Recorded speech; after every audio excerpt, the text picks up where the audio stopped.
So you want to fly airplanes, but you have some sort of medical condition or a diagnosis that the FAA deems as unairworthy. Not really unairworthy, but you might get deferred from your medical certificate, maybe a denial in the worst case scenario. So what is a deferral and how do you overcome it, and what happens when you get denied? Luckily, I've had both, so I can share from my experience. A deferral just means that you're a little special and the government wants to get to know you better. A denial means that the government thinks they got to know you good enough and they already made the judgment. So my experience, I walked out of the examiner, I think maybe 6 reasons I was deferred for. In my part 4 mistakes I made video, I talk a little bit about some things maybe I shouldn't have said, some things I could have done to avoid having 6. But in the end, I don't think that it really mattered that much. So I just got deferred. What do I have to do next?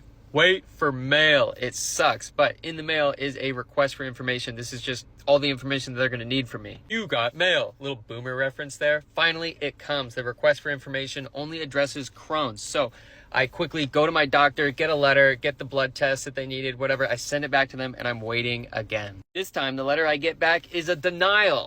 Now, what I think happened, I'm not sure, is there was a mistake in the initial request for information. It only addressed one thing. I was deferred for 6. So with my denial and my circumstances, I don't know if this is the case for everybody, but for me, I was able to appeal. That just means that it goes back to the FAA and they're going to send again a request for information. Again, I'm waiting for the request for information. Finally, it comes. This time it's a little bit more comprehensive. It's asking for a little bit more information about Crohn's disease, which was the first one, and it's also asking about ADHD. Bet you can't tell I have that. The Crohn's information was a breeze. It was like a letter and like a blood test or something. The ADHD stuff was not quite as easy. They needed some like prescription records and they needed a neuropsychological exam. There's only 2 people in the state of Washington that are allowed by the FAA to issue this test. Schedule the test, do the test, get all the documents they need, send it all in, and then cross my fingers once again. Thankfully, this time they approved me, but to this day, I still don't really know about the 4 other things that I was deferred for. But if I've learned anything, it's don't bring it up if you don't have to.